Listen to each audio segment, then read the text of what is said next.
Sabe qual que é a diferença de uma consulta médica de 15 minutos para consulta médica de 1 hora? Eu sei que isso vai contra tudo que você acredita até hoje, mas consultas rápidas podem estar matando pessoas e elas nem sabem do que isso traz de risco para elas. Na consulta de 15 minutos, o médico vai avaliar seus sintomas, o que você está trazendo de queixas ativas, exame físico, exames complementares e alta. Na consulta de 1 hora, ele pode salvar a sua vida.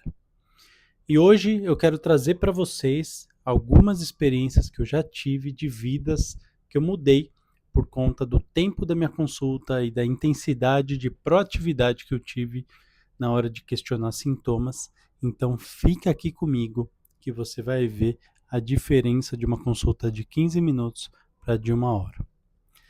Pessoal, esse aqui é o nosso Cantinho da Saúde e hoje a gente vem para mais um episódio do nosso videocast ou do nosso canal aqui do YouTube que vocês já estão acostumados semanalmente. Cada semana eu quero trazer para vocês um pouco mais de profissionalismo, um pouco mais de conteúdos e qualidade para vocês poderem ter realmente acesso aqui a um canal de qualidade e cada vez mais intenso. Então eu agradeço muito a todos vocês que me seguem aqui.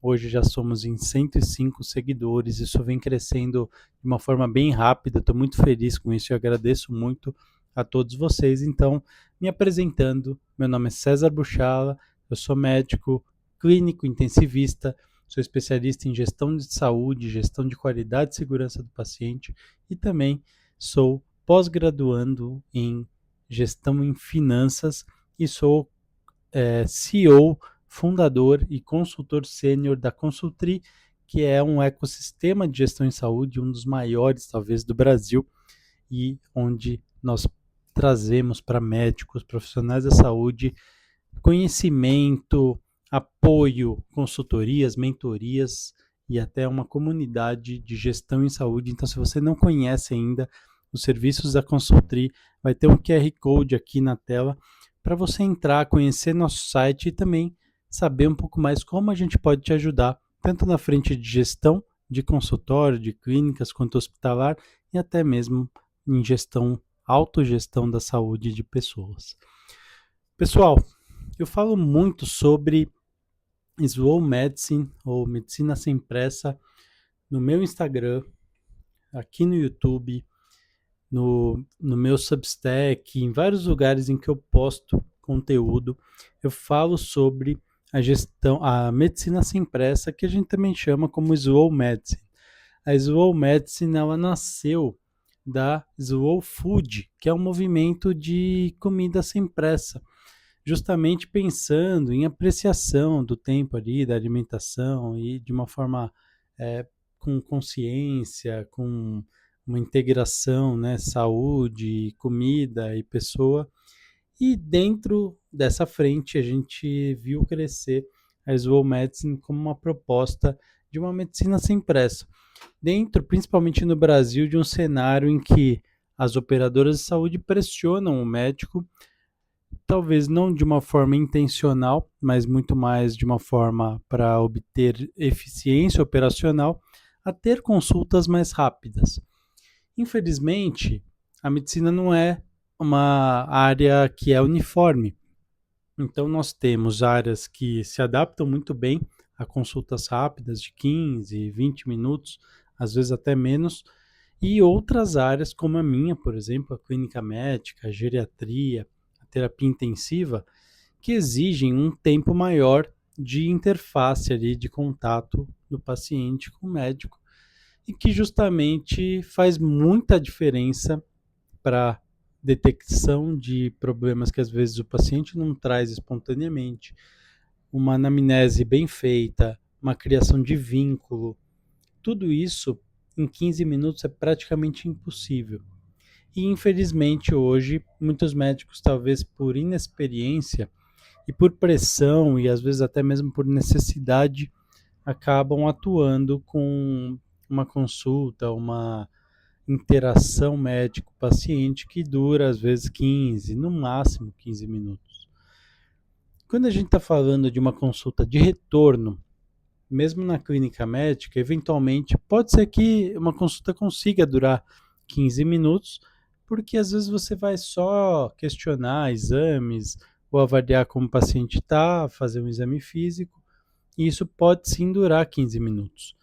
Mas quando você está fazendo uma primeira consulta, e aqui que eu estou focando principalmente, é muito difícil em 15 minutos um clínico fazer uma anamnese bem feita, avaliar histórico pessoal, familiar, ver exames anteriores, fazer um exame físico detalhado, fazer uma hipótese diagnóstica e pedir os exames, explicar o que está sendo pedido ou o que está sendo prescrito em 15 minutos. E por esse motivo, dentro da Slow Medicine, a gente preza pelo tempo a favor de uma medicina bem praticada, sem pressa. É o que eu penso também. Eu acho que uma interação, principalmente quando você quer criar um vínculo com o paciente, que a gente chama na área comercial, também no marketing, de rapport, ou seja, você criar um real vínculo, uma conexão que não necessariamente tem um objetivo de venda, mas sim de conectar mesmo, ela exige mais tempo. Ela exige um pareamento de interesses, um entendimento, além do que o paciente traz ali da consulta, uma busca proativa e realmente entender as dores do paciente, não só aquilo que ele traz explicitamente, mas ir a fundo com uma busca ativa com questionamentos de outros sintomas, que a gente chama na medicina de interrogatório complementar, talvez até usando de checklists, de listas, né, de perguntas padronizadas para ajudar nessa detecção. Quando um médico faz uma anamnese só baseada em queixa e sintoma, ele está num sistema ali praticamente de pronto-socorro, de pronto atendimento, que é onde realmente a gente até espera que o médico vá mais dirigido na queixa e não vá florear tanto antecedentes familiares, pesquisar questão de hábitos de viagens, né? Óbvio que se aquilo tiver relação com a doença aguda que o paciente apresenta num pronto-socorro, talvez isso seja importante, mas geralmente, numa consulta de pronto-socorro, a gente está mais focado na queixa, sintoma, duração e aquilo que está no entorno daquela queixa. Então a gente tenta ser mais direto. Então é mais comum que uma consulta de pronto-socorro, de pronto atendimento, mesmo que ela seja uma ótima consulta por um ótimo médico, ela vá ser mais rápida, vá ser mais dirigida, talvez vá durar entre 30 e 40 minutos no máximo, e o médico vai conseguir chegar a uma hipótese diagnóstica e ali solicitar exames que vão ser avaliados no mesmo momento.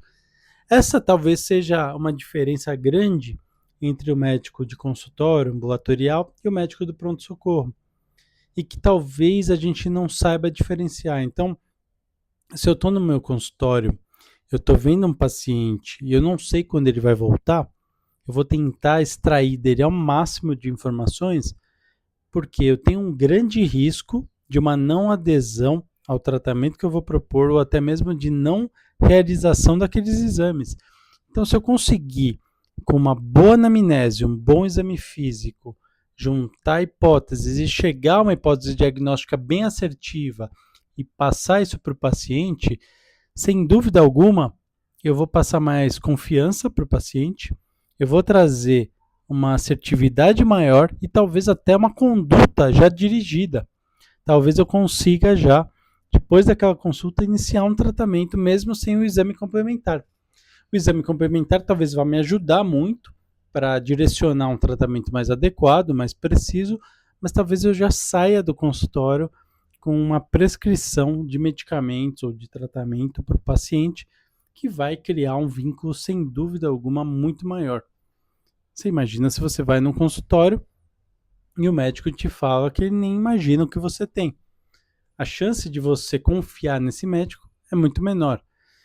Por isso eu gosto muito de estruturar a minha consulta, a minha padronização de consulta clínica em anamnese bem feita, exame físico, hipótese diagnóstica e conduta com exames complementares e plano terapêutico. Dentro desse plano terapêutico, eu vou explicar para o paciente qual a minha principal hipótese e o que eu vou fazer para chegar lá e, em algumas situações, o que eu já vou tratar desse paciente. Eventualmente, eu já consigo iniciar algum tratamento. Então, por exemplo, se eu tenho um paciente na minha frente ali, com obesidade grau 3, dislipidêmico, hipertenso, com diabetes tipo 2 já, evidente, então uma glicemia de jejum maior que 200 já com sintomas.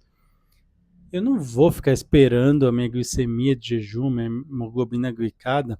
Eventualmente, se esse paciente já tiver uma glicemia de jejum alterada, eu já vou começar o tratamento para ele com metformina ou até mesmo com uma das medicações análogas, né, de GLP-1, Mounjaro, o Ozempic, o Wegovy, enfim.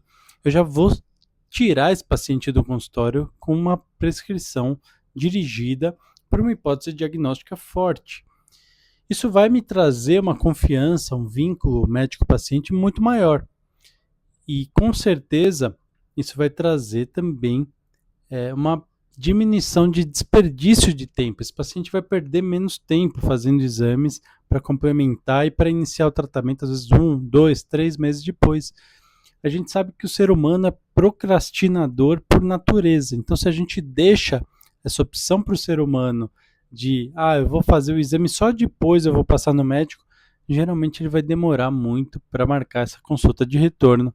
Isso vai demorar, os exames vão demorar, esse médico vai começar o tratamento já numa fase às vezes avançada, até com riscos cardiovasculares para esse paciente. Infelizmente, o médico que está sujeito a uma restrição de tempo, ou um controle desse tempo pela operadora de saúde, ele vai sofrer nesse ponto. Porque é muito difícil que ele tenha a liberdade de ter esse tempo de mais de 15, 20 minutos para fazer uma anamnese bem feita, um exame físico bem feito e uma prescrição, quando ele está no convênio sob pressão de filas, de volume de pacientes atendidos e, por conseguinte, ele vai acabar atendendo muitos pacientes, mas com a consulta rápida e sem analisar principalmente essa parte do interrogatório complementar de uma forma aprofundada. Pessoal, eu já tive muitas experiências de pacientes em que, dentro de um check-up assintomático, palpando uma tireoide, por exemplo, eu gosto muito de dar esse exemplo da tireoide, porque a gente vê que muito médico nem palpa a tireoide, principalmente o clínico, às vezes por falta de experiência. Eu já tive pelo menos 3 pacientes que eu detectei nódulos na tireoide, eu pedi ultrassom, e em 2 deles tinham nódulos grandes, e a gente puncionou e viraram diagnósticos de neoplasia, de câncer de tireoide, e eu salvei 2 vidas só por essa atitude de fazer uma anamnese. Então, 2 deles, por exemplo, tinham antecedentes familiares de câncer de tireoide. Eu fui muito mais criterioso nesse exame físico, palpando com muito mais qualidade. Óbvio que em todos a gente vai palpar bem, mas nesses eu tinha uma sensibilidade maior de avaliar, puxa, talvez essa irregularidade palpando aqui pode ser um nódulo, vamos fazer o ultrassom, e o ultrassom confirmou a minha hipótese. Então, eu quero dizer aqui que realmente a medicina sem pressa pode salvar vidas, principalmente porque um exame físico bem feito, uma anamnese bem feita, uma avaliação de antecedentes familiares e pessoais bem feitos, vão ser os fatores principais para definir qual exame eu vou fazer. Senão eu pediria um monte de exame para todo mundo, e nesse monte de exame a grande chance de eu ter falsos positivos e de eu precisar fazer exames mais aprofundados que talvez até levem a lesão para esse paciente, incidentes, eventos adversos, é maior. E por que eu vou fazer isso se eu posso fazer uma triagem, uma avaliação humana, realmente que nenhuma inteligência artificial vai substituir? Talvez a inteligência artificial substitua a fase inicial de triagem, perguntas, questionamentos que possam diminuir o tempo do médico perguntando isso na consulta e façam com que eu vá bem dirigido para uma avaliação só do que eu quero tirar de dúvidas e para um exame físico totalmente aprofundado. Então, talvez da minha consulta de 1 hora, 10 minutos vão ser de perguntas, 30, 40 minutos de exame físico. Imagina qual a diferença disso, né? Eu poder ter essa interação com o paciente, palpar, fazer um exame físico bem aprofundado, neurológico, que às vezes demora mais tempo, e detectar, às vezes, coisas que eu não teria detectado num exame rápido ou numa consulta rápida.